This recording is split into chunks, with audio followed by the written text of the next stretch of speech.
Welcome to CJT Reviews. We are reviewing Resistance 2 on the PS3.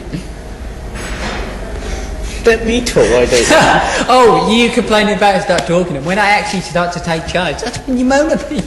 Resistance 2 is a first-person shooter. It follows Nathan Hale, the main character of Resistance franchise. After Nathan Hale destroyed the central Chimera Tower in London in 1951, Nathan Hale is extracted by Spectre soldiers in VTOL aircraft and is sedated. After Nathan Hale is sedated, he meets Major Richard Blake and they travel to Iceland, but they got attacked by Chimera. But this is in for single campaign. That's what I'm talking about. I'm talking about for a plot in the storyline of Resistance 2 and Resistance for a map, because it actually shows a clip from there. Meanwhile, they got attacked with only 2 survivors. Well, survivors from that were Hale and Major Richard Blake. After they encounter Daedalus, being that is apparently controlling for Chimera and escapes. Well, anyway, after that, from Iceland isn't no longer in human control. They travel back to the United States of America. After 2 years, the Chimera launch a full-scale invasion of both the east and west coasts. This time out, Hale is a part of a special task force of soldiers called the Sentinels, who, like him, are infected with the Chimera virus. Unlike the first game, the player was able to carry as many weapons as they could get their hands on. Resistance 2 limited the player to 2 weapons, like Call of Duty for many other first shooter games. Only have like 2 weapons now, and has limited number of grenades. Resistance 2 doesn't have the health bar, as many of you know by now that they don't have the health bar which the first Resistance for a Man did, but instead it uses a automatic regenerate health system, meaning such as Call of Duty about the screen goes red if you get shot too many times, so you have to stay out of line of fire to recover your health, instead of like having the health bar just to tell you how much health you've got, like that really.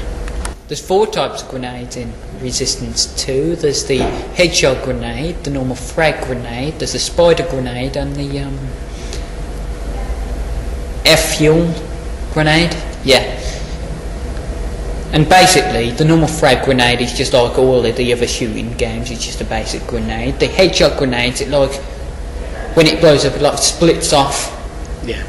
In a blast to like get anyone nearby. Like spikes coming out. Yeah, spikes coming out. And F-fuel, you gotta wait like 15 seconds. Yeah, and then it'll just explode. So you gotta lure your enemy to you. Yeah.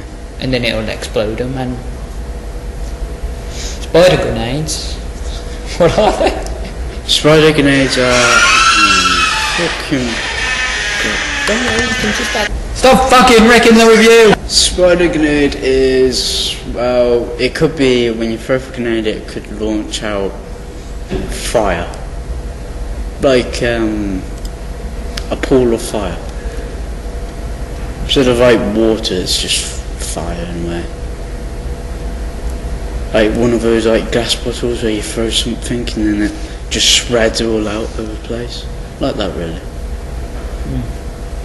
But I'm not sure if it's where this Chimera is roughly like a dinosaur or something, just breathes out that fire, or brings out this virus thing where it just spreads all over the walls, all on the floor and all that lot, which kills a lot of people online, but that isn't a thing that we are going to talk about.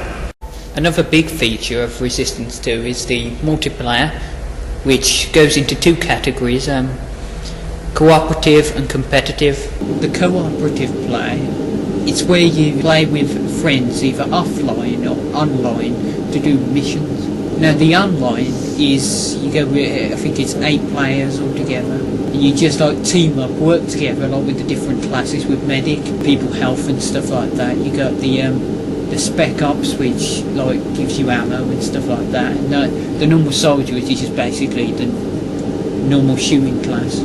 Just like you got to do a lot of teamwork to. And you do get points. Yeah, you get and at the end it like shows you how many points you've got, and you're not competing for points in a way, but you got to work together at the same time. It's like getting ranks, like Call of Duty 4. You get ranks as you like could go up a to sergeant and so on and so forth. After getting more experience, and you have separate ranks for each of the classes. Yeah, competitive play. It's basically just there's deathmatch, team deathmatch, which you'd have 60. Which on players. Some games you can have up to like 60 players, and the servers run quite well, and it's not really like glitchy or anything. So yeah, that's probably the best bit for me, the 60 player thing, because you've always got people to shoot and stuff like that. And what else is there? Skirmishes. I haven't played Skirmish, but I heard it's pretty good. I think in small groups, small squads. So squads going against each other? Yeah.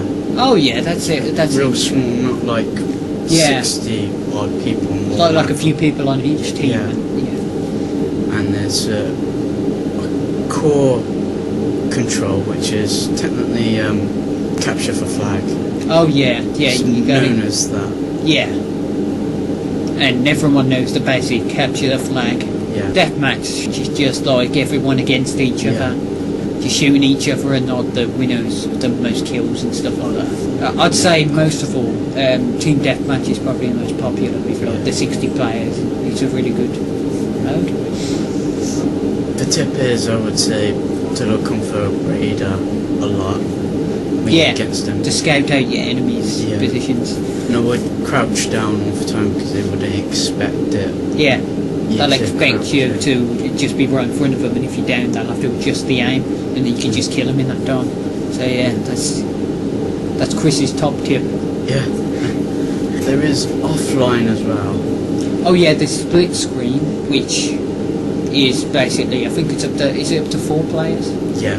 Yeah, it's up to 4 players, a split screen against each other. It's not as good as the online, but it's... But you can work together as well. Oh yeah, you can do that on the... Is it on the co-op? Yeah, it's like following for maps, but you're not online with everyone else. You're with your friends. You just with your friends fighting against them. Yeah, that's what the basic is. Yeah. Overall, I'd say Resistance 2 is one of the best shooters you can get out there. I mean, the multiplayer, I can't think of any shooter that touches 60 players or even anywhere near that. It's quite unique in that sense, and although I didn't play the campaign very well, the online was enough to keep me coming back for like months and months. It's got a lot in there with the leveling system, and it's just really great gameplay. Full improvement over the first one. Everything's improved in, so I'd give the game about an 8 out of 10. 8 out of 10. Like for single comparing, for multiplayer, like what you said. Yeah. That is the most impressive online gaming I ever seen. 60 people on one map. It's unbelievable. Hope you enjoy this review. Our next review would be Grand Theft Auto 4. Yep. See you there. See ya.